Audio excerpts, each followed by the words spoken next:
Palavra da Verdade, com Hernandes Dias Lopes. Então abra sua Bíblia comigo, Eclesiastes capítulo 6. Nós acolhemos também com muito carinho as pessoas que estão nos acompanhando virtualmente. Eclesiastes capítulo 6.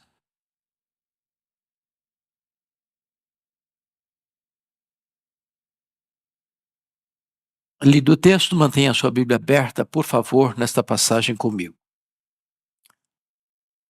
Salomão, assim, escreve: há um mal que vi debaixo do sol e que pesa sobre os homens.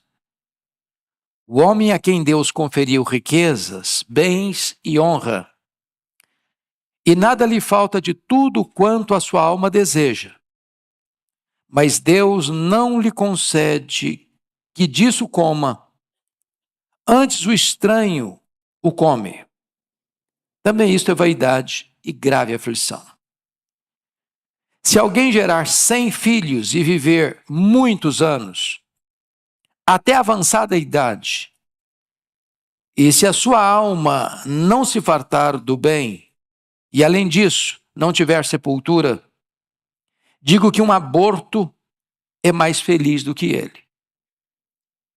Pois debalde, inutilmente, vem o aborto, e em trevas se vai, e de trevas se cobre o seu nome.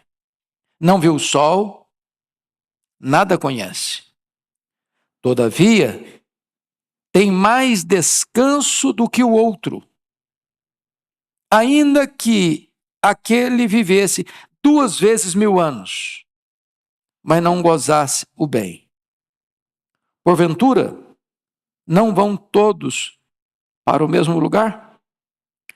Todo o trabalho do homem é para sua boca, e contudo nunca se satisfaz o seu apetite.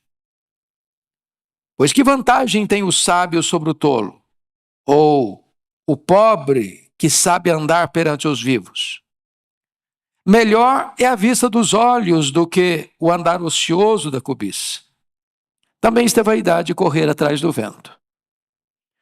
A tudo quanto há de vir já se lhe deu o nome, e sabe-se o que é o homem, e que não pode contender com quem é mais forte do que ele. É certo que há muitas coisas que só aumentam a vaidade, mas que aproveita isso ao homem? Pois quem sabe o que é bom para o homem durante os poucos dias da sua vida de vaidade, os quais gasta como sombra? Quem pode declarar ao homem o que será depois dele debaixo do sol? Bom, eu acho que pela própria leitura vocês já perceberam que este é um dos capítulos mais sombrios da Bíblia. Talvez um dos mais difíceis também de interpretar. O tema que eu vou dar para esse texto é as decepções da vida. As decepções da vida. Bom, vamos recordar um pouquinho sobre este livro de Eclesiastes, porque agora, nessa conjuntura aqui, é muito importante. Esse livro foi escrito por Salomão. Salomão tem 3 livros escritos na Bíblia: Provérbios, Eclesiastes e Cântico dos Cânticos. Os estudiosos dizem, e eu acho que com razão, que Cântico dos Cânticos foi escrito na juventude dele. Provérbios na sua fase adulta e Eclesiastes na sua velhice. Salomão, filho de Davi, com Batseba, tornou-se o herdeiro do trono. Lembram vocês que Davi construiu um grande reino, ampliou os limites de Israel, conquistou e venceu os históricos inimigos de Israel. De fora para dentro, ninguém conseguiu superar Davi. Ele foi um guerreiro vitorioso. Mas foi um homem que não soube lidar com os problemas internos, com os problemas da própria vida e da própria família. Se ele foi um grande vitorioso para fora, ele foi um grande derrotado para dentro. Tropeçou nas suas próprias pernas.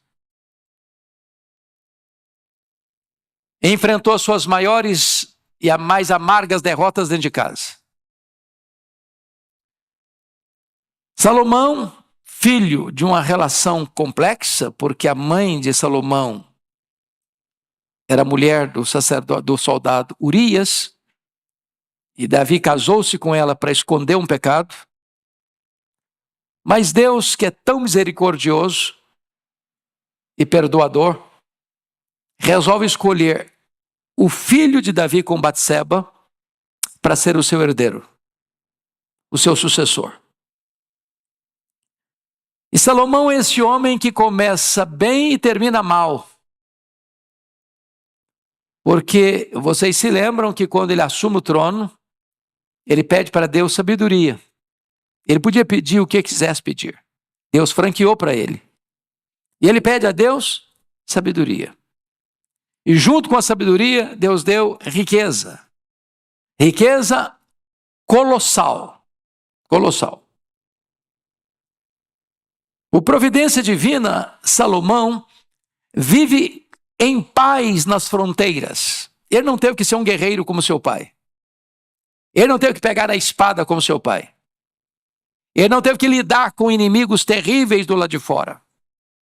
Então o governo dele foi um governo de fausto, de luxo, de riqueza, de pompa, de glória, de esplendor.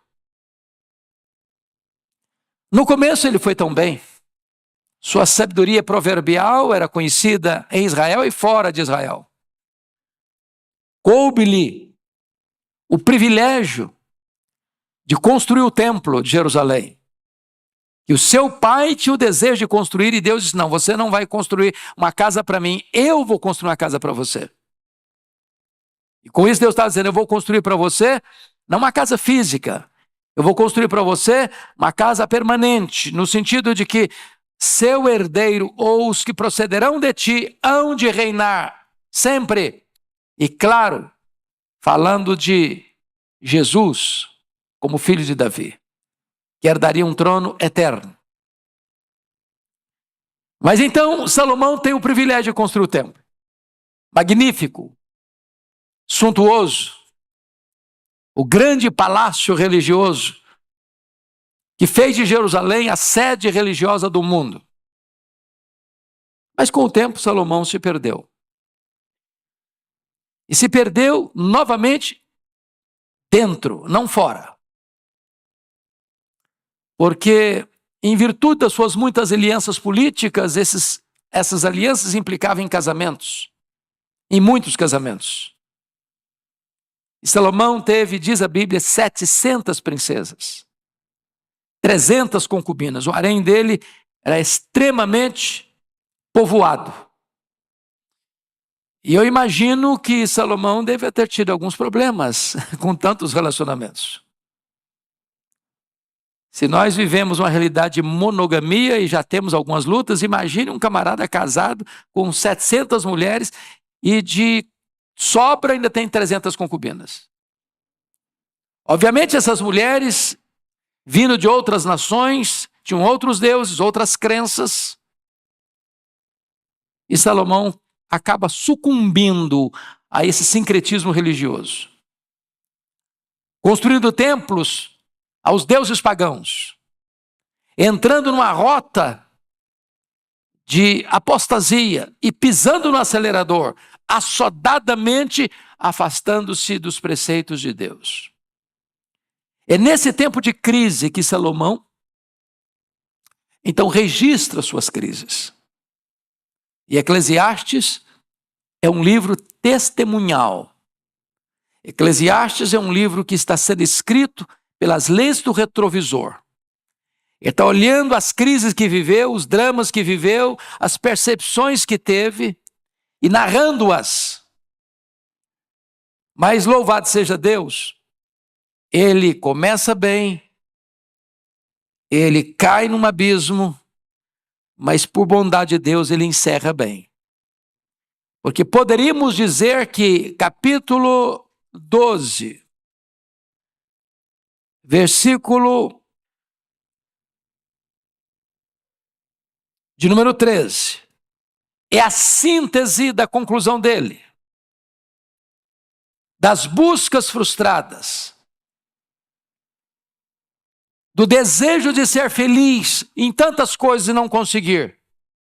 Então ele fecha não só o livro de Eclesiastes, mas a sua agenda com essa declaração: de tudo o que se tem ouvido, a suma é: teme a Deus e guarda os seus mandamentos, porque isto é o dever de todo homem.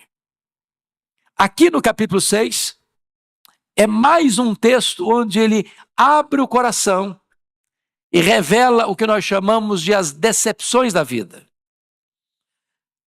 E eu gostaria de perceber com vocês e observar com vocês que ele ainda está na mesma sequência de assuntos que já tratou.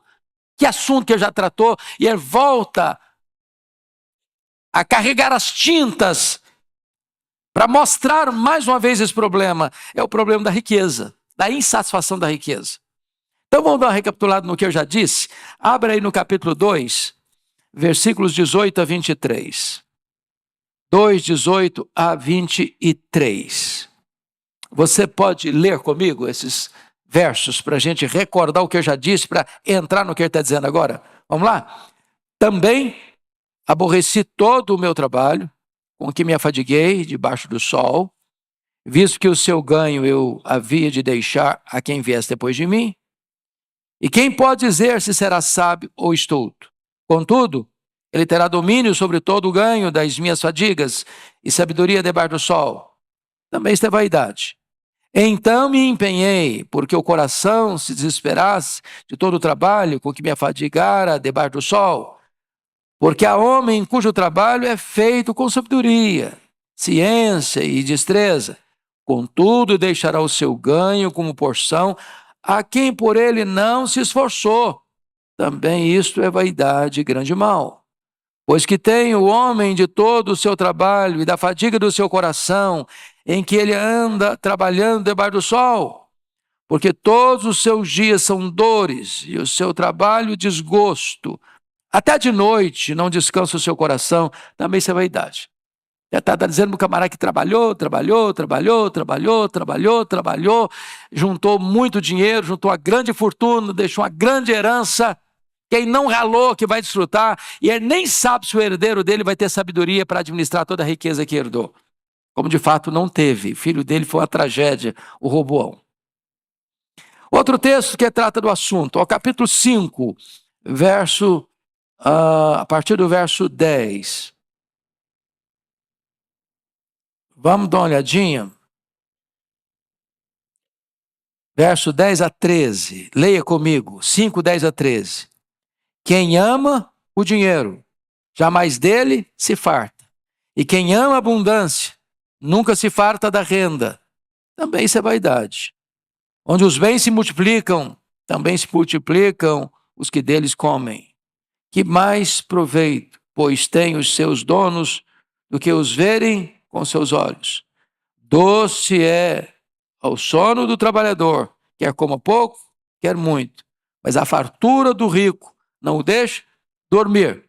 Ele está dizendo do camarada que tem muito dinheiro, mas vive perturbado.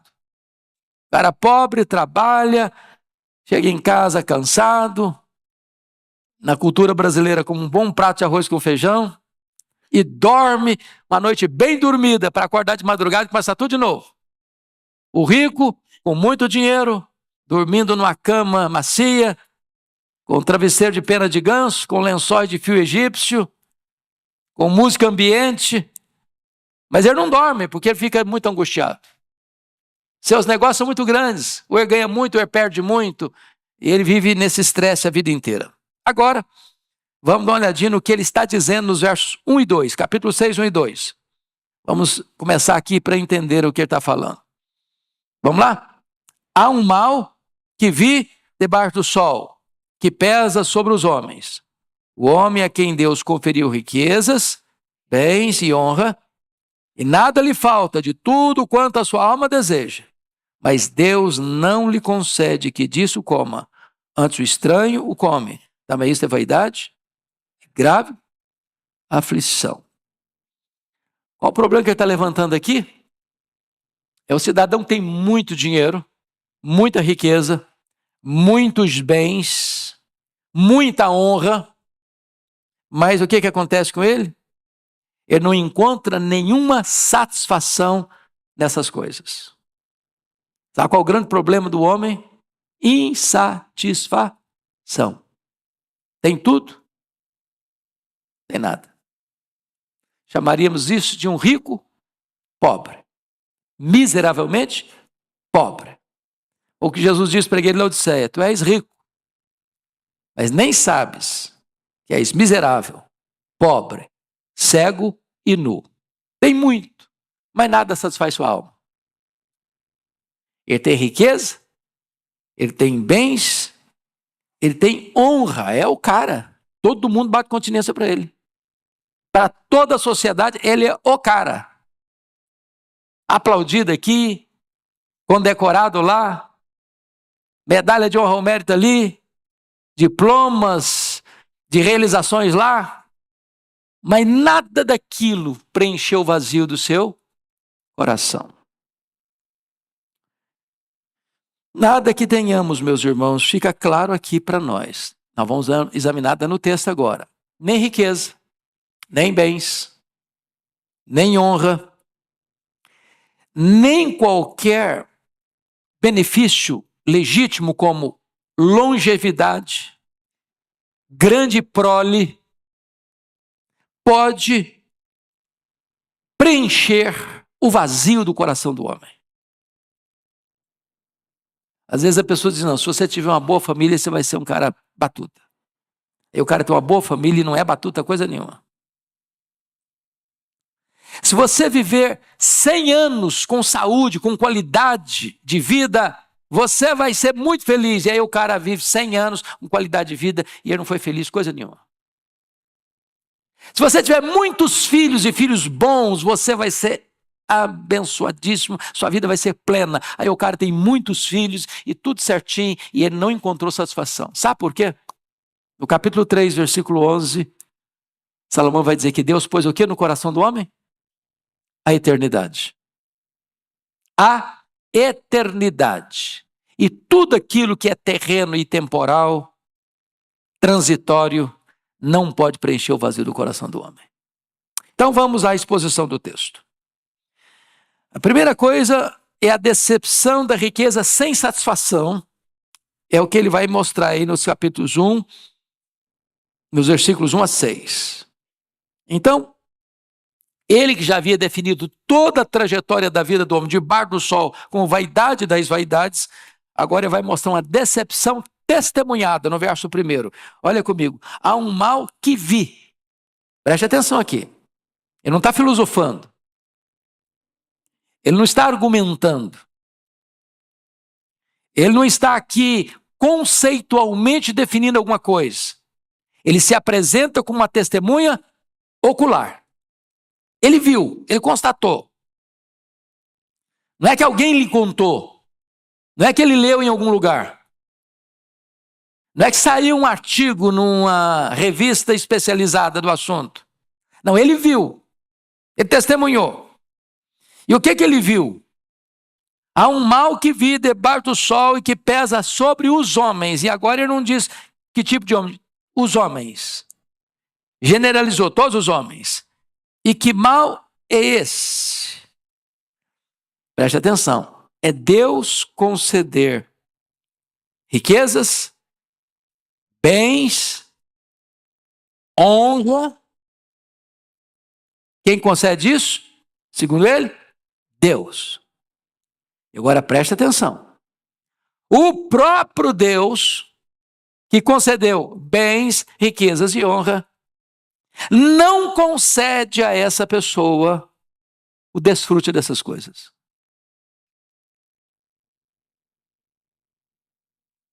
Você quer um negócio pior que isso? O cara tem tudo e não tem nada. E quem que não deixou não ter nada?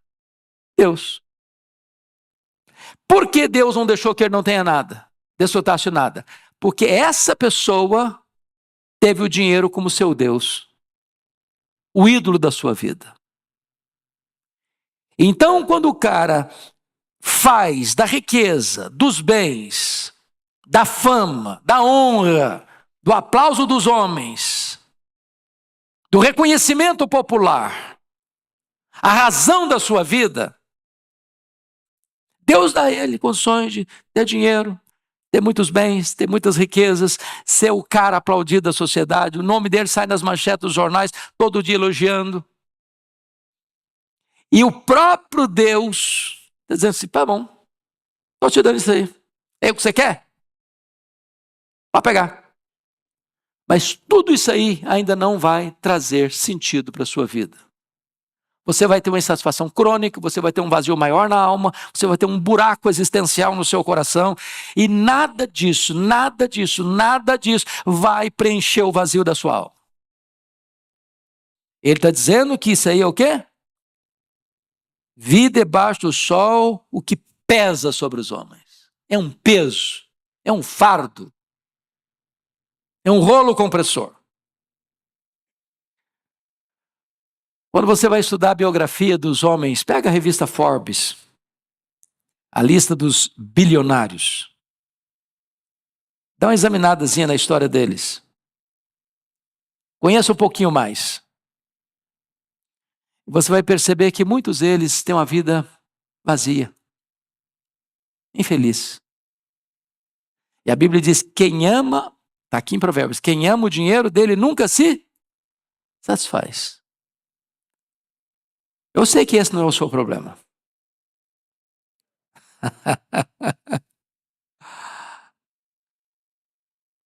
Você agradece a Deus o que Deus já lhe deu? Na linguagem do apóstolo Paulo, tendo o que comer, o que beber e o que vestir, com isso estejamos contentes. Porque a piedade com contentamento é o quê? Grande fonte de lucro. Mas o amor do dinheiro é a raiz de todos os males. E muitos nessa cobiça se atormentaram, se flagelaram com muitos tormentos. Se desviar da fé. Foi por isso que o Senhor Jesus Cristo afirmou que só tem dois senhores. E ele não disse que é Jesus e o diabo.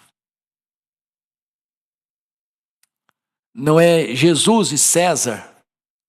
Não é Jesus e o líder de uma nação. É Jesus e as riquezas. A riqueza é um senhor. É um feitor de escravos.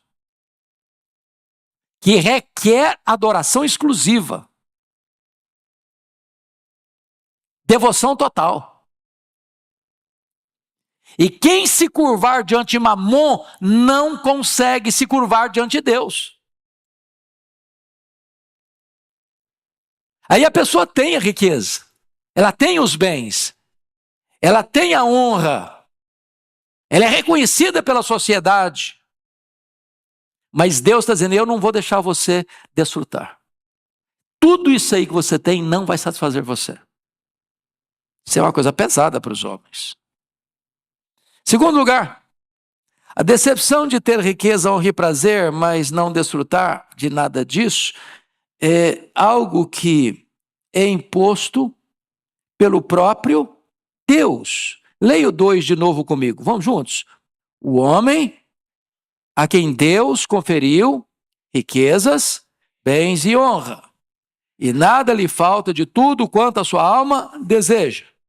Mas Deus não lhe concede que disso coma, antes o estranho o come, também isso é vaidade e grave aflição. Entendamos uma coisa aqui. Na teologia nós chamamos de graça comum e graça especial. Não é verdade que Deus só abençoa o crente e não abençoa também o descrente. O que Jesus disse? Que a chuva e o sol vêm sobre quem? Os justos e os injustos. Você conhece gente que não é crente, que tem uma boa família, tem um bom emprego, tem sucesso financeiro, que galga os degraus do sucesso da vida, que fica no grau da pirâmide social no topo? Conhece? Claro que conhece. Você conhece gente não crente que tem saúde, beleza? Tem um casamento bom, que tem filhos educados, bem-sucedidos na vida, conhece? Claro que conhece. Como é que nós chamamos isso? Graça comum. O que é a graça especial? É a graça da salvação. É possível você receber a graça especial, ser salvo e não ser rico? E não ser famoso? E não ter os aplausos e as honras deste mundo? É claro que sim. Agora, quando você coloca os dois, o rico de coisas apenas do aqui e do agora, da graça comum, e o pobre, que tem a graça especial, a salvação em Cristo, de fato, quem é mais rico? Provérbios diz, há ricos pobres e há pobres ricos. Se você está salvo pela graça, se você é cidadão do céu, se você é herdeiro de Deus, se você é co-herdeiro com Cristo, se seu nome está escrito no livro da vida, nem todo o ouro do mundo pode comprar o que você tem e recebeu de graça. Você é riquíssimo. Riquíssimo. E o que adianta um homem ter tudo? O mundo aos seus pés. O mundo de pé aplaudindo. Se tem um buraco na sua alma. Na hora que ele partir, ele não vai levar nem um centavo. Essa é uma grande decepção, descrita aqui no versículo 2. Deus dá riqueza, o cara ama o dinheiro, põe o coração no dinheiro, adora o dinheiro, serve ao dinheiro, é escravo do dinheiro, e Deus diz, então eu vou fazer uma coisa com você, eu não vou deixar você usufruir, eu não vou deixar você ter prazer, eu não vou deixar você satisfazer os anseios da sua alma, e você juntou tudo, quem vai comer é outro, quem vai usufruir é outro, quem vai desfrutar é outro. Eu não estou dizendo, irmão, que a pessoa não vai desfrutar no sentido da palavra desfrutar, não. O cara que é rico, ele vai fazer a viagem mais bonita, vai para o restaurante mais caro, ele vai para os hotéis mais requintados, ele vai rodar o mundo com seu jatinho particular, ele está desfrutando, mas aquilo não fez o quê? Preencheu o vazio do seu coração. Porque só Jesus preenche esse vazio. Só Deus satisfaz. Ele é escravo da ganância, ele é escravo da avareza. Rico, pobre, um miserável numa gaiola de ouro. Você conhece gente miseravelmente numa gaiola de ouro? Na última vez que eu estava visitando lá o palácio, lá na Inglaterra, da família real, eu fiquei pensando, meu Deus, a pessoa não pode ir num restaurante, ele não pode ir num supermercado, ele não pode dar uma passeada num outro parque a não ser o parque do palácio. Ele não pode botar a cara na rua, que vem os paparazzi. Isso é vida. Que vida é essa? Presos numa gaiola de ouro. Presos numa gaiola de ouro. Terceira coisa que ele vai apresentar aqui é a decepção da longevidade e de uma inúmera prole sem satisfação. E ele vai criar uma situação aqui. Vamos dar uma olhadinha no versículo 3. Leia comigo 3. Se alguém gerar 100 filhos e viver muitos anos, até avançada idade, se a sua alma não se fartar do bem e além disso não tiver sepultura, digo que um aborto é mais feliz do que ele. Bom, ele está criando uma hipótese e ele vai concluir. Vamos até os 6. Vamos ler 4, 5 e 6 também. Vamos lá. Pois, debalde. Para um pouquinho. O que é debalde? A palavra debalde, alguém sabe o significado? Em vão. Inutilmente. Pois, em vão, inutilmente, vem o aborto. E em trevas se vai, e de trevas se cobre o seu nome. Não viu o sol, nada conhece. Todavia, tem mais descanso do que o outro. Vamos ler os 6 juntos. Ainda que aquele vivesse 2 vezes 1000 anos, mas não gozasse o bem. Porventura, não vão todos para o mesmo lugar?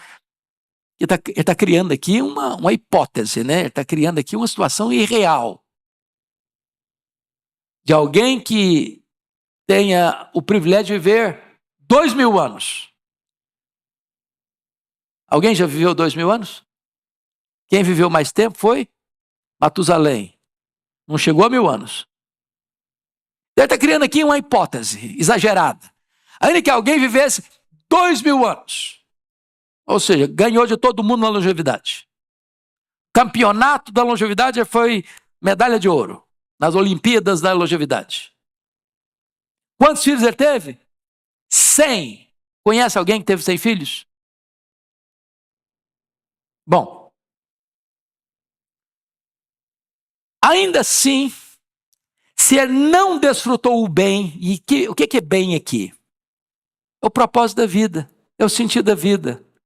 Deus criou você e eu para o louvor da sua glória. O fim principal do homem é glorificar a Deus e gozá-lo para sempre. Se ele não usufruiu isso, ele está dizendo, um aborto que não chegou a nascer, que não viu a luz do sol,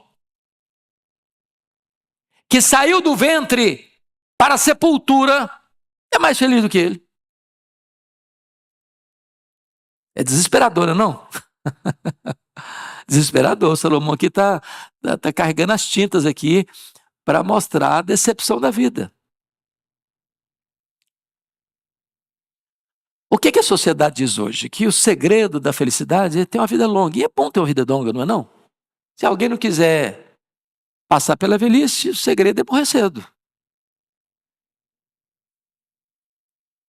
Agora, a velhice, como diz o Dr. Billy Graham, não é para os fracos.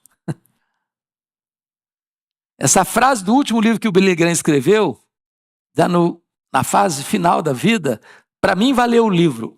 A velhice não é para os fracos. Às vezes nós queremos dourar a pílula, não é verdade? A melhor fase. Eita Jesus, será que é mesmo? Engana que eu gosto, né? Me engana que eu gosto. Poderia ser a fase de ouro. Tudo bem, a fase de ouro ainda vai lá. Ainda passa. Mas é uma fase que tem coisas boas e tem coisas difíceis. O que é difícil? As forças vão acabando. Aquela beleza que a gente olhava no espelho e queria olhar um pouco mais, agora você olha já se sai correndo. Será que sou eu mesmo? Não é possível, meu Deus. Onde foi minha beleza? Quem me roubou essa beleza? As rugas vão aparecendo. Os cabelos ficam brancos ou caem, não tem jeito. É a fase das dores, tudo começa a doer. Tudo. O joelho não funciona direito mais. As pernas não obedecem à cabeça mais.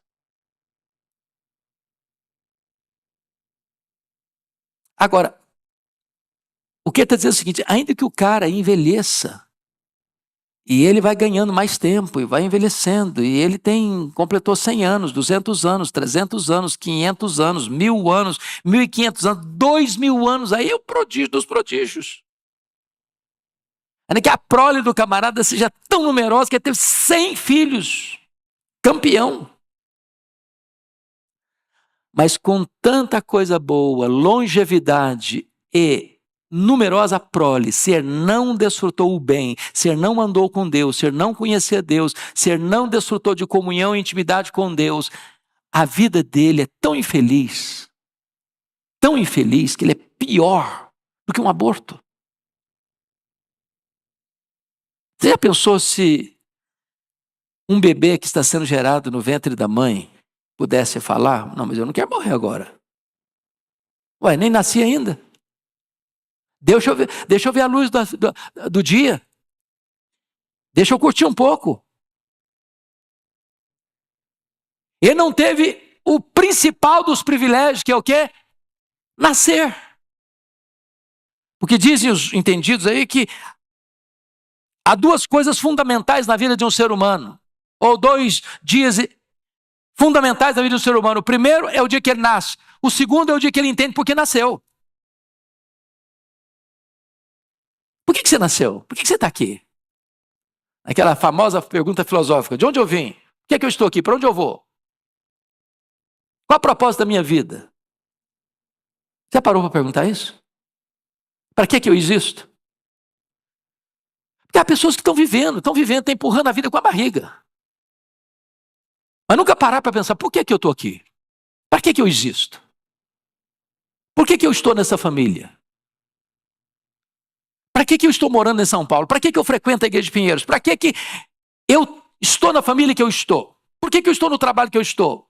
Qual o propósito de Deus para a minha vida? O que Deus quer de mim? Para que eu estou aqui nessa conjuntura? Entender isso é fundamental. E esse autor está dizendo o seguinte, Salomão está dizendo o seguinte: se você, tendo as maiores bênçãos e as mais cobiçadas bênçãos, longevidade e prole numerosa, se você não entendeu isso, você é uma pessoa totalmente frustrada. Frustrada. O que ele está falando? Longevidade e prole são bênçãos da graça comum. Você conhece cara que não é crente, que morre com 100 anos?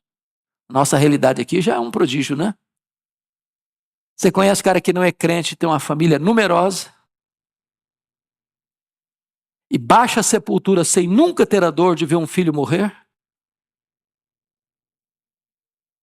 Não é uma coisa maravilhosa? Mas sem Jesus, até isso não satisfaz o coração. Quando eu vou para a Bíblia, eu encontro algumas pessoas, por exemplo, em relação a prole. O Roboão, filho do Salomão, a Bíblia não diz quantos filhos teve aqui, mas o Roboão, filho dele, de Salomão, sabe quantas mulheres ele teve? 18. O pai teve 1000. Filho teve 18. Teve 60 concubinas. Então, era um cara meio perturbado também, né não? Vocês estão falando de 78 mulheres. Sabe quantos filhos ele teve? 88 filhos. Bom, se for olhar do ponto de vista humano, esse cara aí é o cara, né? Foi uma tragédia. Ele foi uma tragédia. O reino de seu pai, tão suntuoso, foi rasgado. 10 das 12 tribos saíram do comando dele. Você pega a história de um Gideão. Quem está lembrado aqui do o juiz Gideão? Levanta a mão se você ouviu falar em Gideão. Todo mundo aqui, não já? Todo mundo. Sabe quantos filhos Gideão teve? 70. 70 filhos. Eu tenho certeza que eu não lembrava o nome de todos. Certeza. Eu ia chamar o José, que ele chamava o Antônio. Ô José, ô Antônio, talvez o 50º era o filho que eu queria chamar. Sabe o que aconteceu com ele? Ele teve um filho fora do casamento. Sabe como é chamar esse filho? Abimeleque. Sabe o que aconteceu com esse filho fora do casamento? Seduziu o povo para dizer o seguinte: não escolha um dos filhos como rei, não, como líder, não. Porque tem muitos lá, a competição vai ser grande. Eu sou o único. Então, me indiquem como líder que vai ser melhor para vocês. Indicaram-no. Sabe o que aconteceu? Começo do governo dele, ele matou os 70 irmãos num dia só. Ele matou os 70 irmãos num dia só. Você já imaginou o que é isso? O fato de alguém ter longevidade, o fato de alguém ter prole, o fato de alguém ter riqueza, o fato de alguém ter bens, o fato de alguém ter honra, em si mesmo, não faz o quê? Preenche o vazio da alma.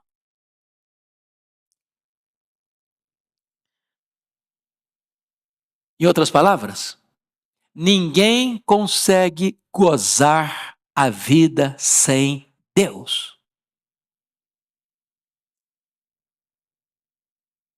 O que Salomão está dizendo? É melhor morrer no ventre do que viver 2000 anos e fechar a vida sem o amor da família. Porque notem vocês, versículo 3, se alguém gerar 100 filhos e viver muitos anos até avançada idade, ainda que hipoteticamente 2000 anos, e se a sua alma não se fartar do bem, e esse bem andar com Deus, além disso não tiver sepultura. O que significa além disso não tiver sepultura? O cara decide depois que ele morre? Morreu. Ele não decide mais que cemitério vai ser sepultado, se vai ter um caixão de cedro de tantos R$ 1.000. Sabe o que aconteceu? O cara viveu 2000 anos. O cara teve 100 filhos. Mas o que ele não era? Amado pela família. Não teve ninguém da própria família para sepultá-lo. Ele foi sepultado como um indigente. É claro que Salomão está criando um fato hipotético aqui para retratar para nós até que ponto um homem pode ir na busca da satisfação pessoal, da realização pessoal, sem Deus. Sem Deus. Vamos ao outro ponto do texto. A decepção do trabalho sem contentamento. O trabalho é uma bênção, gente? Quem acredita que o trabalho é uma bênção aqui? Todo mundo, né? E tem gente que acha que o trabalho é consequência do pecado. Não, de jeito nenhum. Quero saber quem inventou o trabalho. Não, você quer saber? Dou o endereço CPF. Foi Deus. Quem inventou o trabalho foi Deus. Antes da queda. Depois da queda, o trabalho se tornou penoso. Mas depois da glorificação, nós vamos trabalhar novamente sem peso. Que nós o serviremos. E eu fico até imaginando essa cena, meus irmãos, e alguém já disse que se com esse corpo nosso, tão frágil e tão limitado, nós conseguimos fazer coisas tão esplêndidas. Imagine você com um corpo glorificado. Imortal, incorruptível, glorioso, poderoso, espiritual, celestial, semelhante ao corpo da glória do Senhor Jesus, nós o serviremos sem cansaço, sem fadiga, sem estresse, sem limitações. Para sempre.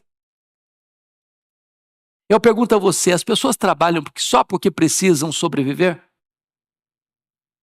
Você pega um cara hoje multibilionário, você falasse assim, a partir de hoje eu só vou ficar deitado na minha cama porque o que eu já ganhei vai dar para eu viver 100 anos sem precisar trabalhar.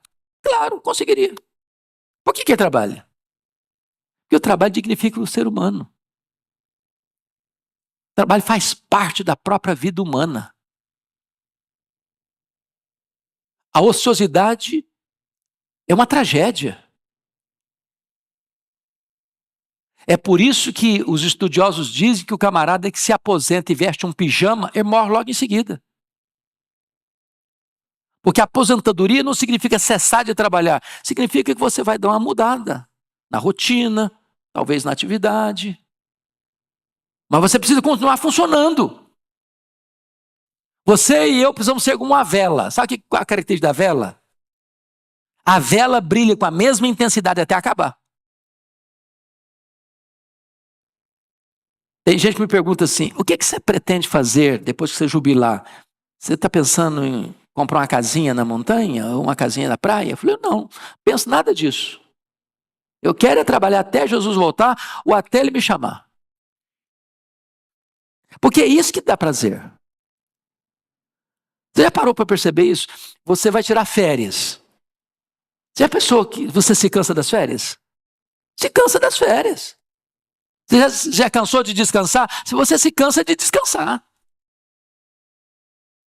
Cama é uma bênção quando você está com sono, cansado. Mas fique na cama uma semana. Você vai ficar na cama uma semana. Vou trazer café da manhã, vou trazer almoço, vou trazer jantar, vou trazer suquinho gelado. Daqui uma semana você não aguenta mais. Você está louco. Então, vamos ver o trabalho agora, o que vai dizer para nós. Versículos 7 a 9. Leia comigo. 6, 7 a 9. Juntos, vamos lá. Todo trabalho do homem é para a sua boca. E contudo, nunca se satisfaz seu apetite. Pois que vantagem tem o sábio sobre o tolo? Ou o pobre que sabe andar perante os vivos? Melhor é a vista dos olhos do que o andar ocioso da cobiça. Também isso é vaidade. Correr atrás do vento. Então ele está chamando aqui algumas coisas importantes. É muito triste o homem que só trabalha para comer. Muito triste. Ele só trabalha para atender as necessidades dele. Jesus disse lá em João 4, a minha comida consiste em fazer a vontade daquele que me enviou. Ou seja, tem algo mais importante do que se você comer um bom prato quando você está com fome. É fazer a vontade de Deus. Isso satisfaz você mais do que o alimento. O que Paulo disse em 1 Coríntios 10, 31? Portanto, quer comais, quer bebais, quer façais qualquer outra coisa, fazei tudo para a glória de Deus. Então vamos ver o que ele está mencionando aqui no versículo 7. Primeiro, o apetite insaciável. Todo o trabalho do homem é para a sua boca. Contudo, nunca se satisfaz o seu apetite. É come, come, come, come. E ele vai ter vontade de comer de novo, de novo e de novo. E ele nunca está o quê? Satisfeito. Quando Jesus diz assim, eu sou o pão da vida. Quem de mim se alimenta nunca mais terá fome. De que pão ele está falando? Do pão físico? Material? Não. Não. Ele está falando de uma satisfação que o pão da terra não pode dar. Ele está falando de uma satisfação interior que só Deus pode satisfazer.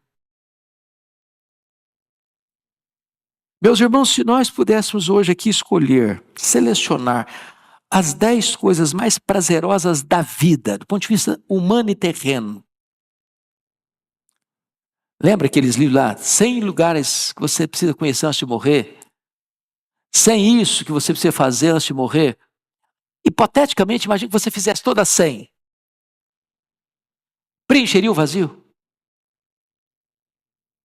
Imagine que nós fôssemos selecionar aqui os 10 ou os 100 hotéis mais chiques do mundo e você fosse a cada um deles.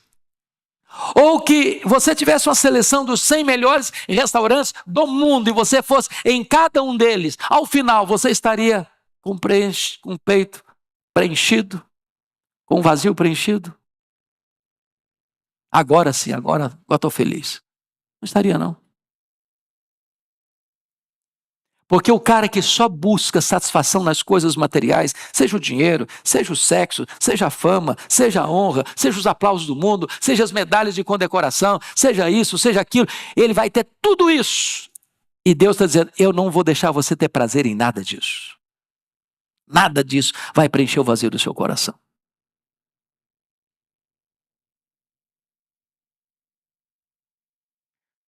A segunda coisa, versículo 8. É a sabedoria insatisfeita. Pois que vantagem tem o sábio sobre o tolo? Ou o pobre que sabe andar perante o vivo? Hoje de manhã, no culto da manhã, o pastor Ival falou de determinados escritores que arrotam muita sabedoria e coisas muito profundas. E a pergunta é, será que essa profundidade toda planificou a vida delas? Que tem gente que acha que o chique é complicar as coisas simples. Você lê o cara, estou entendendo nada. É isso mesmo? Você lê de novo. Ou eu sou ignorante demais, limitado demais, ou esse cara é inteligente demais, mas que na verdade ele acha que ser chique é complicar o simples. Quando na verdade a beleza está em você simplificar as coisas profundas e complexas. Mas pense num cara sábio. Mas pense no mais sábio. Pense no cara que tem vários títulos de honra ou mérito, dos mais requintados. Prêmio Nobel. Pergunta para ele, isso deu o significado da sua vida? Lá no fundo preencheu o vazio do seu coração? E a resposta honesta é um sonoro não, não, não.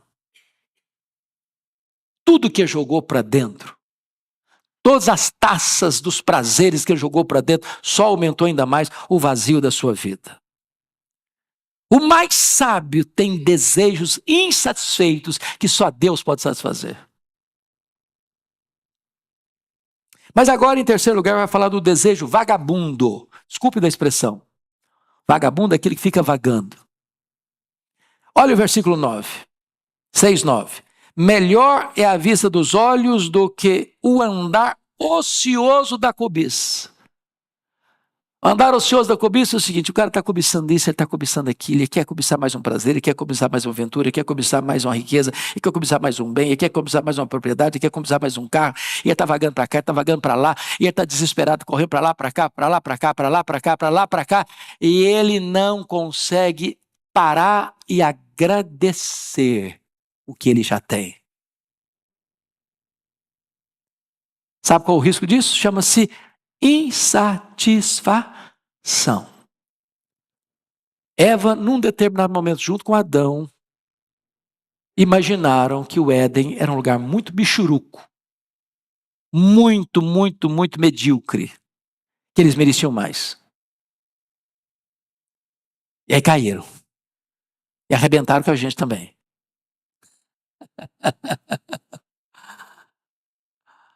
O que aconteceu com o filho pródigo? O filho pródigo tinha a casa do pai, tinha o irmão, tinha pão com fartura, tinha servos na casa, tinha todo o glamour de uma família abastecida e abastada.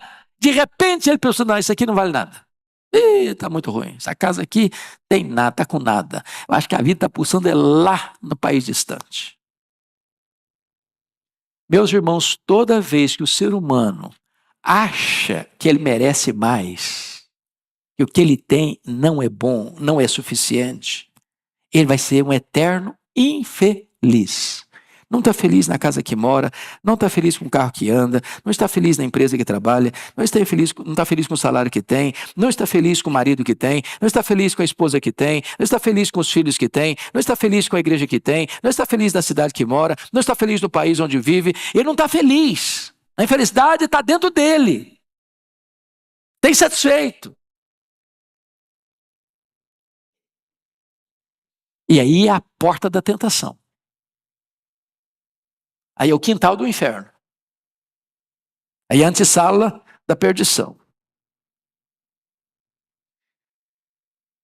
É por isso que Paulo escreve para Timóteo o seguinte, a piedade com contentamento é grande fonte de lucro.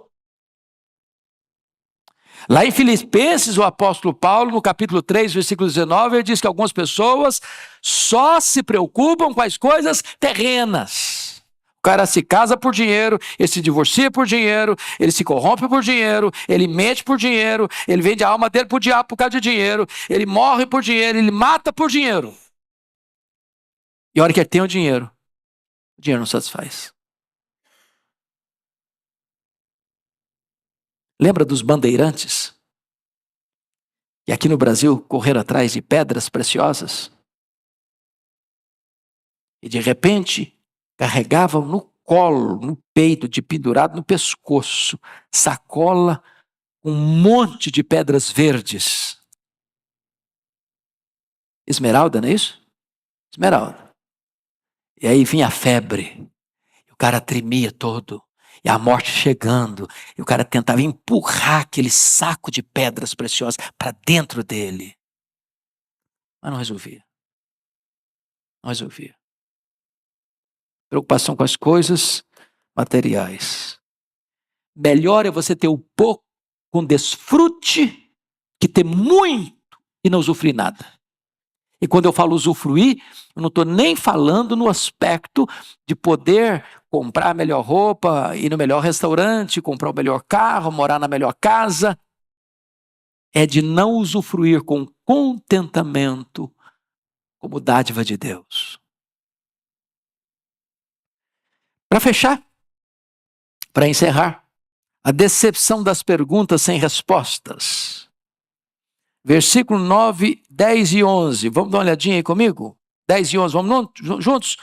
A tudo quanto há de vir, já se lhe deu o nome. E sabe-se o que é o homem. E que não pode contender com quem é mais forte do que ele. É certo que há muitas coisas, isso aumenta a vaidade. Mas que aproveita isto ao homem? O homem não pode mudar o curso da história, nem contender com Deus. Os nomes já foram atribuídos, tudo já foi rotulado e categorizado. Em outras palavras, o homem não ganha discussão com Deus. Tenta discutir com Deus. Tenta entrar numa disputa com Ele. Paulo, escrevendo aos Romanos, diz: quem és tu, homem, para discutir com Deus? Pode, porventura, um vaso discutir com quem fez o vaso, o oleiro? O vaso não manda no oleiro, é o oleiro que manda no vaso. Não entre nessa discussão com Deus, você vai perder.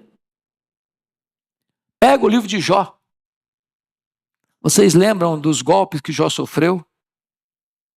Perdeu seus bens, enterrou seus filhos, perdeu a sua saúde, perdeu o apoio da mulher, perdeu o companheirismo dos amigos. E o que ele fez? Fez 16 perguntas para Deus. Por quê? Por quê? Por quê? Por quê? Por quê? Por quê? Por quê? Por quê? Parecendo criança de 4, 5 anos. Criança de 4, 5 anos é a fase das perguntas. Por quê? Por quê? Por quê? Por quê?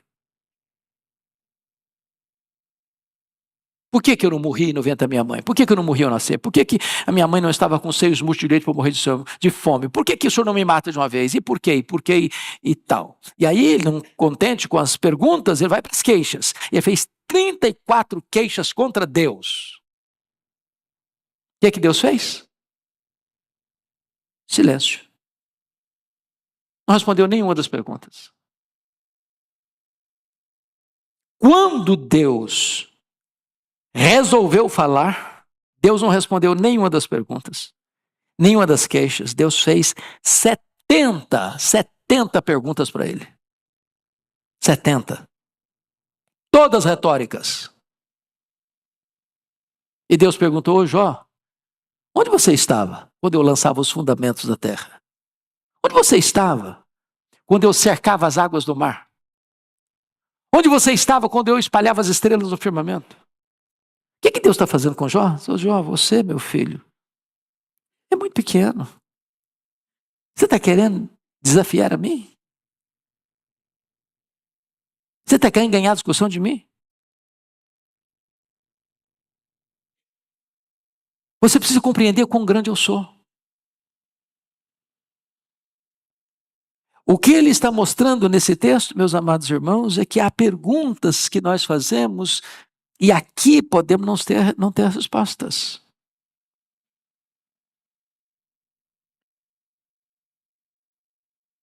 E há muitas coisas, a tudo quanto há de vir, já se lhe deu o nome, sabe-se o que é o homem, e que não pode contender com quem é mais forte do que ele. Quem é mais forte que o homem?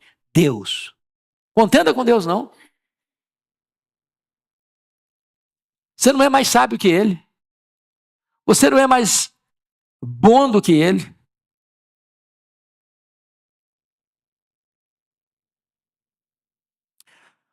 É certo que há muitas coisas que só aumentam a vaidade. Mas que aproveita isso ao homem? Então, vamos fechar com o último ponto? Você pode ler o verso 12 comigo, o último versículo? Vamos juntos? Pois, quem sabe o que é bom para o homem durante os poucos dias da sua vida de vaidade, os quais gasta como sombra. Quem pode declarar ao homem o que será depois dele, debaixo do sol? O homem não tem resposta para os dilemas da vida e da morte, porque as grandes perguntas aqui têm a ver com a vida e têm a ver com a morte. Você já parou para perguntar por que fulano vive apenas alguns meses no ventre da mãe e vira um aborto? Notinha de rodapé. Deus não trata o ser humano que está sendo gerado como uma coisa, como uma massa, mas como um ser humano. É por isso que a igreja é categórica em reprovar o aborto. É um ser. A vida começa na concepção. Por que algumas pessoas nem nascem? Por que outras morrem ao nascer? Por que outras vivem apenas a infância e morrem? Por que as outras, no vigor da juventude, morrem? Por que outras vivem uma vida longeva? E ainda pior, por que pessoas piedosas morrem cedo? Por que gente má, perversa, tem vida longa?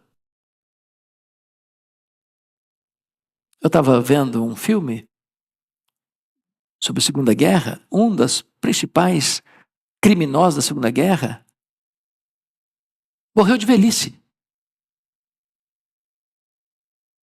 Levou milhares de pessoas à morte. E aí você vê um missionário piedoso, como David Brainerd, morrer com 29 anos.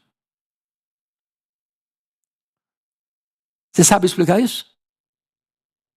Você sabe por quê? Eu tenho perguntas, mas nem sempre tenho as respostas. E eu preciso o quê? Me calar. Porque eu não posso discutir com quem é mais forte do que eu. O barro não pode perguntar para o oleiro, por quê? Submete-se. Cale-se. O silêncio tem hora que é mais sábio do que os discursos. Mas, se eu não consigo explicar a brevidade da vida e a inevitabilidade da morte, ele está dizendo que a vida aqui debaixo do sol, ela não vai ter explicação nem satisfação, a não ser que você olhe a vida acima do sol, na perspectiva de Deus. Então, como é que é viver aqui acima do sol? Tito diz que nós devemos viver de forma sensata, justa e piedosamente. Sensata em relação a você mesmo, uma forma justa em relação ao próximo, piedosamente em relação a Deus. Você precisa viver uma vida plena com você mesmo, com o seu irmão e com Deus. O que é viver acima do sol? Para mim, o viver é Cristo e o morrer é lucro. O que é morrer para um crente? Na perspectiva acima do sol. Morrer é deixar o corpo e habitar com o Senhor. Morrer é partir para estar com Cristo, que é incomparavelmente melhor. Morrer é uma bem-aventurança. Bem-aventurado daqueles que desde agora morrem no Senhor, para que descansem das suas fadigas e as suas obras os acompanham. O que é a eternidade para um cristão? Que é o céu para um cristão? O céu, para nós, é a casa do Pai. É o paraíso. É a Nova Jerusalém. É o seio de Abraão. É um lugar e um estado de bem-aventurança, onde Deus vai enxugar dos nossos olhos toda lágrima. Onde não vai ter mais dor, nem pranto, nem luto, porque as primeiras coisas já terão passado. Essa é a vida vista, não debaixo do sol, mas acima do sol, onde Cristo vive, de onde vai voltar para buscar a sua igreja. Que Deus nos abençoe. Vamos ficar em pé e vamos orar.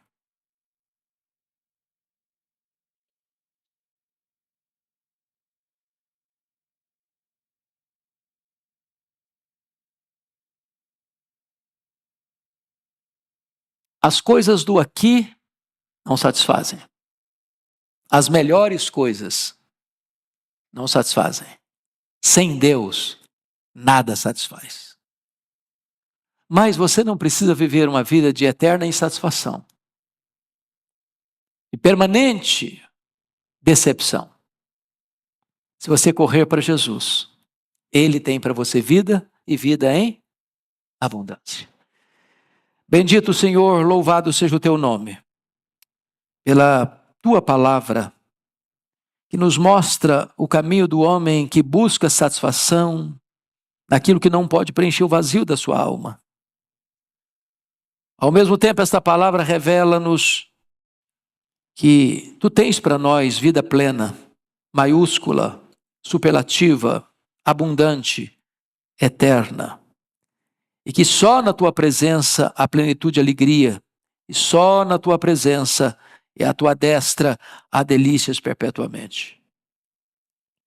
Se porventura alguém aqui entrou, ou alguém está nos acompanhando, cuja vida ainda está vazia, está correndo para lá e para cá em busca de satisfação, que nesta manhã este coração se renda a Jesus e encontre nele a própria vida eterna.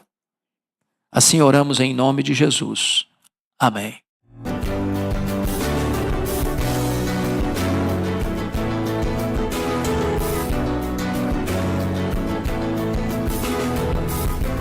Palavra da Verdade, com Hernandes Dias Lopes.